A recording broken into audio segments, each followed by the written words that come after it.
ಮತ್ತೆ ನನಗೆ ಎದ್ದು ಓಡಾಡೋಕ್ಕಾಗಲಿ, ತುಂಬ ಹೊತ್ತು ನಿಂತ್ಕೊಂಡು ಬಸ್ನಲ್ಲಿ ಕೆಲಸ ಮಾಡೋಕ್ಕಾಗ್ತಾ ಇಲ್ಲ ಸರ್. ಅದಕ್ಕೋಸ್ಕರ ನನ್ನ ಬಸ್ ಸ್ಟ್ಯಾಂಡಲ್ಲಿ ಸರ್, ಮೆಜೆಸ್ಟಿಕ್ಕಿಂದ ರೈಲ್ವೆ ಸ್ಟೇಷನಿಂದ ಆಚೆ ಬರ್ತಾ ಇರೋ ಜನಗಳ ಹತ್ರ ಬೆಗ್ ಮಾಡಿ ಕೊಡ್ತಾ ಇದ್ದೀನಿ ಸರ್. ಯಾರೂ ತಗೊಳಕ್ಕಿಲ್ಲ, ನನಗೆ ನಿಂತ್ಕೊಳ್ಳೋಕ್ಕಾಗ್ತಾ ಇಲ್ಲ, ಅಲ್ಲಿ ಚೇರ್ ಇಲ್ಲ ನನಗೆ. ಪರ್ಮನೆಂಟ್ ಡಿಸೆಬಿಲಿಟಿ ಇದೆ ಅಂಥೇಳಿ ವೈದ್ಯರು ಒಂದು ಸರ್ಟಿಫಿಕೇಟ್ ಕೊಟ್ಟಿದ್ರೂ ಸಹ 3 ತಿಂಗಳು ಕೊಡೋದು, 6 ತಿಂಗಳು ಕೊಡೋದು, ಆನಂತರ 3 ತಿಂಗಳು 4 ತಿಂಗಳು ಕೆಲಸನೇ ಇಲ್ಲ.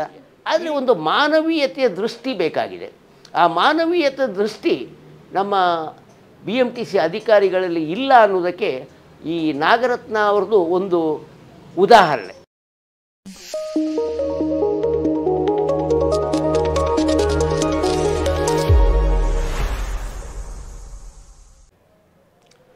ನಮಸ್ಕಾರ ಸ್ನೇಹಿತರೆ, ನಾನು ಈ ಹಿಂದೆ ಹಲವಾರು BMTC KSRTC ನೌಕರರ ಬಗ್ಗೆ ಎಪಿಸೋಡ್ ಮಾಡಿ ನಮ್ಮ ಯೂಟ್ಯೂಬ್ ಚಾನಲಲ್ಲಿ ಹಾಕಿದ್ದೆ. ಈ ಸಲ ನನ್ನ ಜೊತೆಗೆ ನಾಗರತ್ನ ಮೇಡಮ್ ಕಂಡಕ್ಟ್ರು ಅವರು ಇದ್ದಾರೆ. ಅವರು ಹಲವಾರು ಕಷ್ಟಗಳನ್ನು ಅನುಭವಿಸಿದರು ಅಂತ ನನ್ನ ಗಮನಕ್ಕೆ ಬಂತು. ಆ ಉದ್ದೇಶದಿಂದ ಅವ್ರು ಏನು ಕಷ್ಟನ ಅನುಭವಿಸಿದ್ದಾರೆ ಹಾಗೂ ಈಗೇನು ಕೆಲಸ ಮಾಡ್ತಿದ್ದಾರೋ ಇಲ್ವೋ, ಆ ಡಿಪಾರ್ಟ್ಮೆಂಟವ್ರು ಅವ್ರಿಗೆ ಕೆಲಸ ಕೊಟ್ಟಿದ್ದಾರೋ ಕೊಟ್ಟಿಲ್ವೋ, ಇದೆಲ್ಲ ಕಷ್ಟ ಸುಖಗಳು ಅವ್ರು ಹೇಳ್ತಾರೆ. ಬನ್ನಿ ನಿಮ್ಮ ಪರಿಚಯ ಮಾಡಿಕೊಂಡು ನಿಮಗೇನು ಆಯಿತು ಆ ಕಷ್ಟದ ಬಗ್ಗೆ ನಮ್ಮ ವ್ಯೂವರ್ಸ್ ಕೇಳಿ ದಯವಿಟ್ಟು. ಸರ್ ನಮಸ್ತೆ, ನನ್ನ ಹೆಸರು ನಾಗರತ್ನ ಅಂತ ಹೇಳಿ. ನಾನು BMTCನಲ್ಲಿ ಕಂಡಕ್ಟರ್ ಕೆಲಸಕ್ಕೆ 2001 ಇಸ್ವಿಯಿಂದ ಸೇರಿಕೊಂಡೆ. ನಾನು ಕೆಲಸ ಮಾಡ್ತಾ ಇದ್ದಾಗ ನಾನು ಕೆಲಸದಲ್ಲೇ ಆನ್ ಡ್ಯೂಟಿನಲ್ಲೇ ಸರ್ ಆಕ್ಸಿಡೆಂಟ್ ಆಗಿ ನಾನು ಬಿದ್ದೆ. ಆಕ್ಸಿಡೆಂಟ್ ಆದಾಗ ನಾನು 40% ಡಿಸಬಿಲಿಟಿ ಆಯಿತು ಸರ್ ನನ್ನ ಬಾಡಿ. ನಾನು 3 ಸತಿ ಆಕ್ಸಿಡೆಂಟ್ ಆಯಿತು.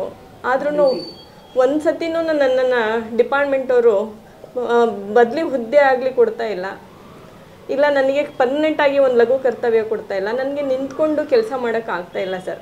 ನನ್ನ ಕಾಲು ತುಂಬಾ ನೋವು ಬರ್ತಾ ಇದೆ, ಊತ ಬಂದ್ಬಿಡ್ತಾ ಇದೆ. ನನಗೆ 2 ಹೆಣ್ಮಕ್ಳಿದೆ ಸರ್. ಒಂದು ಮಗು 10th ಸ್ಟ್ಯಾಂಡರ್ಡ್ ಓದ್ತಾ ಇದೆ, ಒಂದು 2nd PU ಓದ್ತಾ ಇದೆ. ಅವ್ರಿಗೆ 2 ಹೊತ್ತು ಊಟ ಹಾಕೋಕ್ಕೂ ನಂಗೆ ತೊಂದರೆ ಆಗ್ತಾ ಇದೆ ಸರ್. ದಯವಿಟ್ಟು ನಾನು ಕೆಲಸ ಮಾಡಬೇಕು ಸರ್. ನಾನು ನಿಂತ್ಕೊಂಡು ಮಾಡೋಕ್ಕಾಗ್ತಾ ಇಲ್ಲ. ದಯವಿಟ್ಟು ನಾನು ಟೇಬಲ್ ವರ್ಕು ಕೂತ್ಕೊಂಡು ಮಾಡುವಂಥ ಕೆಲಸ ಮಾಡ್ತೀನಿ. ಆದರೆ ನಾನು ಜಾಬಿಗೆ ಸೇರಿಕೊಂಡಾಗ ಫಿಟ್ಟಾಗೇ ಇದ್ದೆ. ಆದರೆ ಈಗ ನನ್ನ ಕೈಲಿ ಶಕ್ತಿ ಇಲ್ಲ ನಿಂತ್ಕೊಂಡು ಮಾಡೋಕ್ಕೆ. ನಾನು ದಯವಿಟ್ಟು ನಿಮಗೆ ಅದನ್ನೊಂದು ಕೇಳ್ತಾ ಇದ್ದೀನಿ ಸರ್. ನಾನು ನನ್ನನ್ನು ಗುರುತಿಸಿ ಮುಂದೆ ಬಂದು ಕೇಳಿದಾಗ ನಾನು ಹೇಳುವಂಥ ಪರಿಸ್ಥಿತಿ ಬಂತು. ನಾನು 2004ರಲ್ಲಿ ಜಗದೀಶ್ ಸರ್ ಅಂತ ಒಬ್ಬರು ಡ್ರೈವರ್ ಇದ್ದರು ನನ್ನ ಜೊತೆ. ಅವರೇ ಆಕ್ಸಿಡೆಂಟ್ ಆದಾಗ ನನ್ನನ್ನು ತಗೊಂಡೋಗಿ ಬೋರಿಂಗ್ ಹಾಸ್ಪಿಟ್ಲಲ್ಲಿ ಸೇರಿಸಿದ್ದಾರೆ. ಅದಾಗಿದ್ಮೇಲೆ 2008ರಲ್ಲೂ ನಾನು ಬಸ್ನಲ್ಲೇ ಆನ್ ಡ್ಯೂಟಿನಲ್ಲೇ ಬಿದ್ದೆ. ಅವಾಗೂ ನನ್ನನ್ನು ಹಾಸ್ಪಿಟ್ಲಿಗೆ ಸೇರಿಸಿ ಅವಾಗ ಐವಡಿ ಕೊಟ್ಟರು ಸರ್ ನನಗೆ 1 ತಿಂಗಳ ಕಾಲ. ಅದಾಗಿದ್ಮೇಲೆ ಮತ್ತೆ ನನ್ನ ಲೈನಿಗೆ ಕಳಿಸ್ಬಿಟ್ರು. ಮತ್ತೆ ನಾನು 2012ರಲ್ಲಿ ನನಗೆ ಮತ್ತೆ ಏಟಾಯಿತು ಸರ್. ಮತ್ತೆ ನನಗೆ ಎದ್ದು ಓಡಾಡೋಕ್ಕಾಗಲಿ, ತುಂಬ ಹೊತ್ತು ನಿಂತ್ಕೊಂಡು ಬಸ್ನಲ್ಲಿ ಕೆಲಸ ಮಾಡೋಕ್ಕಾಗ್ತಾ ಇಲ್ಲ ಸರ್. ನನಗೆ 2 ಮಕ್ಕಳಿರೋದ್ರಿಂದ ನಾನು ಇವಾಗ ಕೆಲಸ ಮಾಡುವಂಥ ಪರಿಸ್ಥಿತಿ. ನಾನು ಸಿಂಗಲ್ ವುಮನ್ ಆಗಿರೋದ್ರಿಂದ ನಾನು ಅವ್ರನ್ನ ಸಾಕಬೇಕು ಸರ್.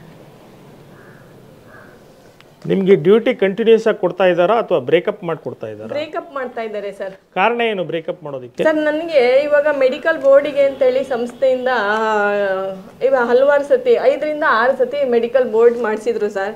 ಅಲ್ಲೆಲ್ಲ ಹಾಸ್ಪಿಟ್ಲ್ಗಳಲ್ಲೆಲ್ಲ ನನಗೆ 40% ಡಿಸಬಿಲಿಟಿ ಅಂತ ಬರ್ತಾ ಇದೆ. ಆದರೆ ಇವರು ನನ್ನನ್ನು ಅದು ಪರಿಗಣಿಸಿನೂ ನನಗೆ ಶಾಶ್ವತವಾಗಿ ಎಲ್ಲೂ ನನಗೆ ಡ್ಯೂಟಿ ಕೊಡ್ತಾ ಇಲ್ಲ. ಬರೀ 3 ತಿಂಗಳು 6 ತಿಂಗಳು ಇದೆ ನನ್ನ ಹತ್ರ. ನೀವೇನು 3 ತಿಂಗಳು ಕೆಲಸ ಮಾಡ್ತಿದ್ದೀರಿ, 6 ತಿಂಗಳದ್ದು ಮಾತ್ರ ಸಂಬಳ ಕೊಡ್ತಿದ್ದಾರೆ ಅಷ್ಟೇ ತಿಂಗಳು ಸರ್. ಬೇರೆ ಕೆಲಸ ಮಾಡದೇ ಇರೋ ತಿಂಗಳದ್ದು ನಿಮಗೆ ಕೊಡ್ತಾ ಇಲ್ಲ ಸರ್. ನಾನು ಕೊಟ್ಟಿರೋಂಥ ಅವಧಿನೂ ಇಲ್ಲಿದೆ ಸರ್. ನಾನು ಅದನ್ನು ನಾನು ಮೆನ್ಷನ್ ಮಾಡಿದ್ದೀನಿ ಸರ್. ಪೇಪರ್ಗಳು ಇದೆ ನನ್ನ ಹತ್ರ. ನನ್ಗೆ ಆಗಾಗ ಕೊಟ್ಟಿರೋ ಲಘು ಕರ್ತವ್ಯಗಳು ನನ್ನ ಪೇಪರು ನಾನು ನಿಮ್ಗೆ ತೋರಿಸ್ತೀನಿ ಸರ್. ನೀವು ನೋಡ್ಬೋದು ಸರ್. ನಾನು ಸುಳ್ಳು ನಿಮ್ಮ ಮೇಲಧಿಕಾರಿಗಳ ಜೊತೆ ತಾವೇನು ಇದ್ರ ಬಗ್ಗೆ ಹೇಳಲಿಲ್ವಾ ಅವ್ರಿಗೆ? ಎಲ್ಲ ಥರದ್ದನ್ನು ನಾನು ತೋರಿಸಿ ಅವರಿಗೆ ನಾನು ಪೇಪರ್ಸು ಕೊಟ್ಟಿದ್ದೀನಿ, ನಾನು ಡಾಕ್ಯುಮೆಂಟ್ ಕೊಟ್ಟಿದ್ದೀನಿ ಅವರಿಗೆ, ನಾನು ಮೆಡಿಕಲ್ ತೋರಿಸಿದ್ದೀನಿ. ಅದು ತೋರಿಸಿದ್ಮೇಲೆನೂ ನಮಗೆ ಸಂಸ್ಥೆಯಿಂದ 5ರಿಂದ 6 ಬಾರಿ ನನಗೆ ಮೆಡಿಕಲ್ ಬೋರ್ಡಲ್ಲಿ ಅಳವಡಿಸಿದ್ರು ಸರ್. ಇವ್ರು ಫಿಟ್ಟಾ ಅನ್ಫಿಟ್ಟಾ ಕೆಲಸ ಮಾಡಕ್ಕೆ ಅಂತೇಳಿ. ಈಗ ನಿಮ್ಮ ಸಂಘಟನೆಯವರು ಇದಾರಲ್ಲ, BMTC KSRTC ಸಂಘಟನೆ ನಾಯಕರುಗಳು ನಿಮ್ಮ ಕಷ್ಟದ ಪರಿಸ್ಥಿತಿಗೆ ಯಾರೇ ಏನು ಅನುಕೂಲ ಮಾಡ್ಕೊಡ್ಲಿಲ್ವಾ ನಿಮ್ಗೆ? ನನಗೆ ಒಂದ್ಸತಿ ಅನಂತ್ ಸುಬ್ರಾವ್ ಸರ್ ಬಂದು ಹೆಲ್ಪ್ ಮಾಡಿದ್ರು ಸರ್.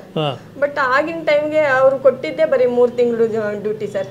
ನಾನು ಸಾಹೇಬ್ರು ಬಂದ್ಮೇಲೆ ಅವ್ರು ಬಂದ್ಮೇಲೆ ನನಗೆ ಆಗತ್ತೆ, ಪರ್ಮನೆಂಟ್ ಡ್ಯೂಟಿ ಆಗತ್ತೆ, ಈಗ ಮಾಡ್ಕೊಳ್ತಾರೆ ಅಂತಾನೆ ಹೋಪ್ ಇಟ್ಕೊಂಡು ಹೋದೆ ಸರ್. ಬಟ್ ಸರ್ ಮಾತಾಡಿ ಬಂದಿದ್ಮೇಲೆ ನನಗೆ ಮತ್ತೇನೋ ಅದು 3 ತಿಂಗಳಾಗಿತ್ತು ಸರ್. ನೋಡಿ ಸರ್, ನನಗೆ ಒಂದೊಂದು ಸತಿ ಇವ್ರು ಫಿಟ್ಟಾ ಅನ್ಫಿಟ್ಟಾ ಅಂತ ಆರ್ಥೋ ಸ್ಪೆಷಲಿಸ್ಟಿಗೆ ಒಂದ್ಸತಿ ಮಾಡಿದ್ರು.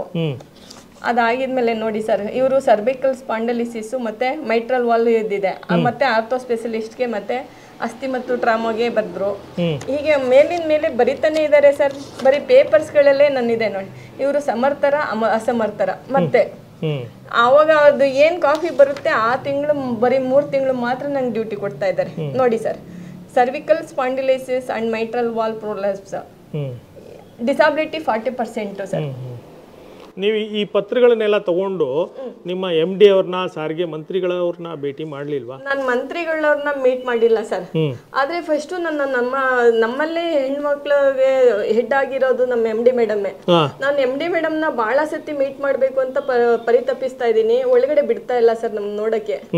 ಬಟ್ ನಾನು ಲೈಟ್ ಡ್ಯೂಟಿ ಬೋರ್ಡ್ ಮೀಟಿಂಗ್ ನಡೆದಾಗ ನಾನು ಖುದ್ದಾಗಿ ಮೇಡಮ್ಗೆ ನಾನು ಆ ದಿನ ನನಗೆ ಟೈಮ್ ಸಿಕ್ಕಿತ್ತು, 3 ರಿಂದ 4 ನಿಮಿಷ ನಾನು ಮಾತಾಡಿದೆ. ಮೇಡಮ್ ದಯವಿಟ್ಟು ನೀವು ನನ್ನನ್ನು ಫಸ್ಟು ಮಾತಾಡಿಸಿ, ನನ್ನ ಪೇಪರ್ಸ್ಗಳು ನೋಡಿ, ನನಗೆ ಇಲ್ದಿರೋ ಶಿಕ್ಷೆ ಕೊಡಬೇಡಿ ದಯವಿಟ್ಟು. ನನ್ನ ಸಂಸ್ಥೆ ನನಗೆ ಅನ್ನ ಕೊಡ್ತಾ ಇದೆ, ನನ್ನ ತಾಯಿ ನನಗೆ ಜನ್ಮ ಕೊಟ್ಟಿದ್ದಾರೆ, ಅದಷ್ಟೇ ನನಗೆ ಗೊತ್ತು, ಬೇರೆ ಇನ್ನೇನು ಗೊತ್ತಿಲ್ಲ. ನನ್ನ ಸಂಸ್ಥೆಗೋಸ್ಕರ ನಾನು ದುಡಿತೀನಿ, ನನಗೆ ಅನ್ನ ಕೊಡ್ತಾ ಇದೆ ಅಂತ ಹೇಳ್ತಾ ಇದ್ದೀನಿ. ಅವರು ಯಾವುದೇ ಕಾರಣಕ್ಕೂ ನನ್ನ ಮಾತನ್ನ ಇದು ಮಾಡ್ತಾ ಇಲ್ಲ ಸರ್. ಅವರು ಸ್ನೇಹಿತರೆ, 2001ರಲ್ಲಿ ಅವರು ಕೆಲಸಕ್ಕೆ ಸೇರಿದಾಗ ಆರೋಗ್ಯವಾಗಿದ್ದರು, ಜೊತೆಗೆ ಡ್ಯೂಟಿ ಮಾಡೋದಕ್ಕೆ ತಯಾರಿನೂ ಇದ್ದರು, ಮಾಡ್ತಾನೂ ಇದ್ದರು. ಅವ್ರಿಗೆ ಯಾವಾಗ ಫಸ್ಟ್ ಟೈಮ್ ಆಕ್ಸಿಡೆಂಟ್ ಆಯಿತು, ಆ ಆಕ್ಸಿಡೆಂಟ್ ಆದಾಗ ಅವ್ರಿಗೆ 40% ಡಿಸೇಬಿಲಿಟಿ ಅಂತೇಳಿ ಡಾಕ್ಟರ್ ಸರ್ಟಿಫಿಕೇಟ್ ಕೊಟ್ಟಿದ್ದಾರೆ. ಆ ಸರ್ಟಿಫಿಕೇಟ್ ಇಲ್ಲೇ ಇದೆ, ನಾನು ನೋಡಿದ್ದೀನಿ. ಈ ಸರ್ಟಿಫಿಕೇಟ್ ಕೊಟ್ಟಾದ್ಮೇಲೂ ಡಿಪಾರ್ಟ್ಮೆಂಟ್ ಅವರು ಅವ್ರಿಗೆ ಕಂಡಕ್ಟರ್ ಪೋಸ್ಟ್ ಮಾಡೋದಕ್ಕೆ ಬೇಕು ಅಂತಲೇ ಕಳಿಸಿ ಮತ್ತೆ ಇನ್ನೂ 2 ಸಲ ಅವರು ಬಸ್ಸಲ್ಲಿ ಬೀಳೋ ರೀತಿ ಮಾಡಿ ಕೆಲಸ ಮಾಡದೇ ಇರೋ ಹಾಗೆ ಮಾಡಿದ್ದಾರೆ. ಈಗ ಅವರು ಫುಲ್ಲು ಫಿಸಿಕಲಿ ಪಾಪ ಭಾಳ ಕಷ್ಟಪಡ್ತಿದ್ದಾರೆ, ನಡೆಯೋದಕ್ಕೆ ಕಾಲು ದಪ್ಪ ಆಗ್ತಾ ಇದೆ. ಅವರು ಎಲ್ಲೋ ಒಂದು ಕಡೆ ಕೂತ್ಕೊಂಡು ಕೆಲಸ ಮಾಡೋದಕ್ಕೆ ಅರ್ಹರಾಗಿದ್ದಾರೆ ಅಂತ ನನಗೆ ಅನಿಸ್ತದೆ. ಈ ಲೇಡಿ ಡಿಪೋ ಮ್ಯಾನೇಜರ್ ಒಬ್ಬರು ಇವ್ರಿಗೆ ಒಂದು ಆದೇಶದ ಪ್ರತಿ ಕೊಡ್ತಾರೆ. ಅದರಲ್ಲಿ ಒಂದು ದಿನಕ್ಕೆ ಕನಿಷ್ಠ 100 ಪಾಸ್ಗಳನ್ನು ಯಾವುದೇ ನ್ಯೂನತೆಗಳಿಲ್ಲದಂತೆ ವಿತರಿಸಲು ಆದೇಶಿಸಲಾಗಿದೆ ಅಂತ ಹೇಳ್ತಾರೆ. ಒಂದು ದಿನಕ್ಕೆ ಪಾಪ ಅವರು 100 ಪಾಸ್ನ ಇಶ್ಯೂ ಮಾಡಬೇಕು ಅಂದ್ರೆ ಎಷ್ಟು ಕಷ್ಟ ಇದೆ ಸರ್. ನಾನು ಮಂತ್ಲಿ ಪಾಸ್ ಆದ್ರೆ ಇಶ್ಯೂ ಮಾಡ್ತಾ ಇದ್ದೆ ಸರ್. ಮಂತ್ಲಿ ಪಾಸ್ ಎಲ್ಲರೂ ತಗೊಳ್ತಾರೆ ಸರ್. ಇದು ನನಗೆ ಇಶ್ಯೂ ಮಾಡಿರೋದು daily pass sir. Daily pass ದಿನದ ಪಾಸ್ ಸರ್. ಅದಕ್ಕೋಸ್ಕರ ನನ್ನ ಬಸ್ ಸ್ಟ್ಯಾಂಡ್ ಅಲ್ಲಿ ಸರ್, ಮೆಜೆಸ್ಟಿಕ್ ಇಂದ ರೈಲ್ವೆ ಸ್ಟೇಷನ್ ಇಂದ ಆಚೆ ಬರ್ತಾ ಇರೋ ಜನಗಳ ಹತ್ರ ಬೆಗ್ ಮಾಡಿ ಕೊಡ್ತಾ ಇದ್ದೀನಿ ಸರ್. ಯಾರು ತಗೊಳಕಿಲ್ಲ, ನಂಗೆ ನಿಂತ್ಕೊಳಕ್ ಆಗ್ತಾ ಇಲ್ಲ, ಅಲ್ಲಿ ಚೇರ್ ಇಲ್ಲ ನನಗೆ. ನನ್ನ ಊಟನೂ ನಾನು ನಿಂತ್ಕೊಂಡು ನಾನು ಪಾಸ್ ಮಾರಿದ್ದೀನಿ ಸರ್. ಅಲ್ಲಿ ತುಂಬಾ ತೊಂದರೆ ಆಗಿದೆ ಸರ್ ನನಗೆ. ಅಲ್ಲಿ ನೀವು ಪಾಸ್ ಮಾರಿದ್ದೀನಿ ಸರ್. ನೋಡಿ, ಅವರಿಗೆ ಕಷ್ಟ ಆದ್ರೂ ಅವರು ದಿನಕ್ಕೆ ಏನು ಡೈಲಿ ಪಾಸಸ್ ಇದೆ 100 ಪಾಸ್ನ ಮಾರ್ತಾ ಇದ್ರು. ಅಂಥವ್ರಿಗೆ ಈ ರೀತಿ ಕಷ್ಟದ ಕೆಲಸಗಳನ್ನು ಕೊಡ್ತಾ ಇದ್ದೀರಿ ಕಾರ್ಪೊರೇಷನ್ ಅವರು. ಇದನ್ನು ದಯವಿಟ್ಟು ರಾಮಲಿಂಗಾರೆಡ್ಡಿ ಅವರು ಗಮನ ಹರಿಸ್ಬೇಕು ಅಂತೇಳಿ ನಾನು ಕೇಳ್ಕೊಳ್ತೀನಿ. ಸ್ನೇಹಿತರೆ, ನಮ್ಮ ಜೊತೆಗೆ ಕಾರ್ಮಿಕರ ಮುಖಂಡರಾದ ಡಿಸೋಜ ಸರ್ ಇದ್ದಾರೆ. ಅವರು ನಾಗರತ್ನ ಕೇಸ್ ಬಗ್ಗೆ ಬ್ರೀಫ್ ಮಾಡ್ತಾರೆ ನಿಮಗೆ. ಸರ್, ನಮ್ಮ ಪ್ರಮೋದ್ ನ್ಯೂಸ್ ವಾಹಿನಿಗೆ ಸ್ವಾಗತ. ತಾವು ನಾಗರತ್ನ ಕೇಸ್ ಬಗ್ಗೆ ನಮ್ಮ ವೀಕ್ಷಕರಿಗೆ ತಿಳಿಸ್ಬೇಕು ಅಂತ ನಾನು ಕೇಳ್ತೀನಿ. ನಮ್ಮ BMTCಯಲ್ಲಿ ಮಹಿಳೆಯರು ನಿರ್ವಾಹಕರಾಗಿ ಕೆಲಸ ಮಾಡೋದು ಬಹಳ ಕಷ್ಟಕರವಾದ ಕೆಲಸ. ಯಾಕಂದರೆ ಅಗತ್ಯಕ್ಕೆ ತಕ್ಕಷ್ಟು ಬಸ್ಸುಗಳಿಲ್ಲ, ದೈಹಿಕ ಅನರ್ಹತೆ ಇದೆ. ಅಂದರೆ ಅಂಥವ್ರು ಕೆಲಸ ಮಾಡೋಕ್ಕೆ ಭಾಳ ಕಷ್ಟ ಆಗ್ತದೆ. SM ನಾಗರತ್ನ ಆಕೆ ಸುಮಾರು 3 ಸಾರಿ ಅವಘಡಗಳಲ್ಲಿ ಆಕೆಗೆ ಗಾಯಗೊಂಡು ಆಸ್ಪತ್ರೆಗೆ ಸೇರಿ ಎಲ್ಲ ಟ್ರೀಟ್ಮೆಂಟ್ ತಗೊಂಡು ಆಕೆ ಭಾಳ ತೊಂದರೆಯಲ್ಲಿದ್ದಾಳೆ. ಆಕೆ ನಿರ್ವಾಹಕಿಯಾಗಿ ಕೆಲಸ ನಿರ್ವಹಿಸಲಾರದಂಥ ಸ್ಥಿತಿಯಲ್ಲಿದ್ದಾಳೆ. ಇದು ಸುಮಾರು ಒಂದು 5-6 ವರ್ಷಗಳಿಂದ. ಆಕೆಗೆ ಪರ್ಮನೆಂಟ್ ಡಿಸೇಬಿಲಿಟಿ ಇದೆ ಅಂಥೇಳಿ ವೈದ್ಯರು ಒಂದು ಸರ್ಟಿಫಿಕೇಟ್ ಕೊಟ್ಟಿದ್ದರೂ ಸಹ 3 ತಿಂಗಳು ಕೊಡೋದು, 6 ತಿಂಗಳು ಕೊಡೋದು, ಆನಂತರ 3 ತಿಂಗಳು 4 ತಿಂಗಳು ಕೆಲಸನೇ ಇಲ್ಲ. ಈ ರೀತಿ ಒಂದು ರೀತಿ ಶೋಷಣೆ ಆಗ್ತಾಯಿದೆ ಆಕೆಗೆ.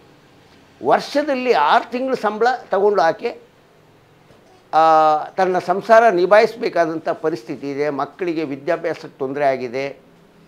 ಆಕೆ ಈ ಕಷ್ಟಗಳನ್ನು ಹಿರಿಯ ಅಧಿಕಾರಿಗಳ ಗಮನಕ್ಕೆ ತಂದರೂ ಸಹ 3 ತಿಂಗಳು ಕೊಡ್ತಾರೆ, ಅನಂತರ ಪುನಃ ಇಲ್ಲದಂಗೆ ಮಾಡ್ತಾರೆ. ಇತ್ತೀಚೆಗಂತೂ ಆಕೆಗೆ 3 ತಿಂಗಳಿಗೆ 6 ತಿಂಗಳಿಗೆ ಒಂದು ಸರಿ ನೀನು ವೈದ್ಯರಿಂದ ಇದು ಫಿಸಿಕಲ್ ಫಿಟ್ನೆಸ್ ಬಗ್ಗೆ ಸರ್ಟಿಫಿಕೇಟ್ ತಗೊಂಡು ಬರಬೇಕು ಅಂತ ಕಳಿಸ್ತಾ ಇದ್ದಾರೆ. ಕೆಲಸ ಮಾಡೋಕ್ಕೆ ಆಗಲೇ ಇರುವಂಥ ಸ್ಥಿತಿ ಇದೆ ಅಂತ ಹೇಳುವಾಗ ಒಂದು ಮಾನವೀಯತೆಯಿಂದ ಆಕೆ ಮಾಡುವಂಥ ಒಂದು ಲಘು ಕೆಲಸ. ಈಗ ನಮ್ಮಲ್ಲಿ ಕಿರಿಯ ಸಹಾಯಕರ ಸಂಖ್ಯೆ ಕಡಿಮೆ ಇದೆ, ಭಾಳ ಸಮಯದಿಂದ ಇದು ರೆಕ್ರೂಟ್ಮೆಂಟ್ ಎಲ್ಲ ಆಗಿಲ್ಲ.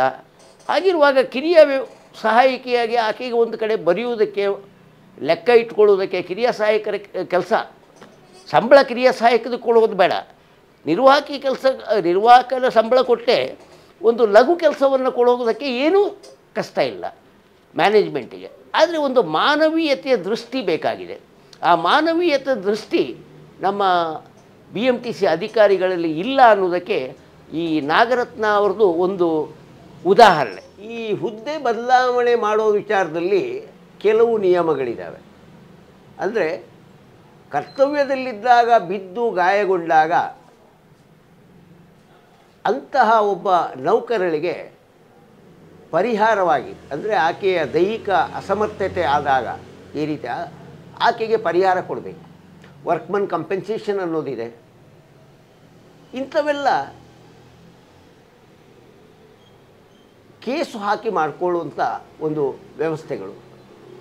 BMTCಯಲ್ಲಿ ಮಹಿಳಾ ನೌಕರರಿಗೆ ಅದೆಲ್ಲ ಗೊತ್ತಿರಲ್ಲ. ಆ ಗೊತ್ತಿಲ್ಲದೆ ಇರುವಾಗ ಸಮಯಕ್ಕೆ ಸರಿಯಾಗಿ ಒಂದು ಕೇಸ್ ಫೈಲ್ ಮಾಡಲಿಲ್ಲ, ಒಂದು FIR ಮಾಡಲಿಲ್ಲ. ಈಗ ಸಂಸ್ಥೆಯ ಬಸ್ನಲ್ಲಿ ಬಿದ್ದಾಗ ಸಂಸ್ಥೆಯ ಡ್ರೈವರ್ ಸಹ ಚಾಲಕನ ಮೇಲೇ ಒಂದು FIR ಹಾಕ್ಸೋದು ಒಂದು ರೀತಿಯ ಅಮಾನವೀಯ ಆಗುತ್ತೆ. ಆದರೆ ಆ ಒಂದು ಕಾರಣದಿಂದ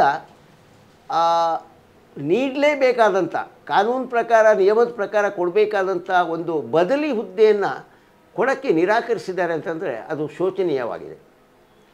ಉದಾಹರಣೆಗೆ ಈಗ MS ನಾಗರತ್ನನ್ ಪ್ರಕರಣದಲ್ಲಿ ಆಕೆಯನ್ನು ಒಂದು ಲಘು ಕರ್ತವ್ಯದ ಕಮಿಟಿ ಅಂತ ಒಂದು 2 ತಿಂಗಳಿಗೆ 3 ತಿಂಗಳಿಗೆ ಒಂದು ಸಾರಿ ಮೀಟಿಂಗ್ ಸೇರುತ್ತೆ. ಲಘು ಕರ್ತವ್ಯಕ್ಕೋಸ್ಕರ ಯಾರ್ಯಾರು ಮನವಿ ಮಾಡ್ತಾ ಇದ್ದಾರೆ, ಅರ್ಜಿ ಸಲ್ಲಿಸಿದ್ದಾರೆ, ಅವರನ್ನೆಲ್ಲ ಸೇರಿಸಿ ಅವ್ರ ಬಗ್ಗೆ ಅವ್ರು ನಿರ್ಧರಿಸ್ತಾರೆ, ಇವರಿಗೆ 2 ತಿಂಗಳು 3 ತಿಂಗಳು ಅಂತೇಳಿ. ಆದರೆ ಆ ಲಘು ಕರ್ತವ್ಯದ ಕಮಿಟಿಗೂ ಈ MS ನಾಗರತ್ನ ಪ್ರಕರಣಕ್ಕೂ ಸಂಬಂಧನೇ ಇಲ್ಲ. ಯಾಕಂದರೆ ಅದು ಲಘು ಕರ್ತವ್ಯದ ಕಮಿಟಿ ಅಂದರೆ ಕರ್ತವ್ಯದಲ್ಲಿದ್ದಾಗ ಏನಾದರೂ ಗಾಯಗೊಂಡು ಆದವರಲ್ಲ ಅವರು ಆಕಸ್ಮಿಕವಾಗಿ ಅವರ ವೈಯಕ್ತಿಕ ಕಾರಣಗಳಿಂದ, ಅನಾರೋಗ್ಯದಿಂದ ಇಲ್ಲ ಸ್ವಲ್ಪ ವಯೋಮಿತಿಯ ಇದರಿಂದ ಕೆಲಸ ಮಾಡೋಕ್ಕೆ ನಮಗೆ ಅಸಾಧ್ಯ ನಿರ್ವಾಹಕಿಯಾಗಿ ಅಂತ ಮನವಿ ಮಾಡಿದವ್ರಿಗೆಗೋಸ್ಕರ ಮಾಡಿರುವಂಥ ಒಂದು ಕಮಿಟಿ, ಲಘು ಕೆಲಸ ಕೊಡುವಂಥ ಒಂದು ಕಮಿಟಿ ಅಂತ ಹೇಳಿ. ಆ ಕಮಿಟಿಗೂ ಈಕೆಯನ್ನು ಸೇರಿಸಿ ಒಂದು ರೀತಿ ತೀವ್ರ ಅನ್ಯಾಯ ಮಾಡ್ತಾಯಿದ್ದಾರೆ. ಆ ಒಂದು ಕರ್ತವ್ಯದಲ್ಲಿದ್ದಾಗ ಬಿದ್ದು ಗಾಯಗೊಂಡು ಅಸಮರ್ಥರಾದವರಿಗೆ ಒಂದು ಕಮಿಟಿ ಮುಂದೆ ಹೋಗಬೇಕಾದಂಥ ಅವಶ್ಯಕತೆ ಏನಿಲ್ಲ.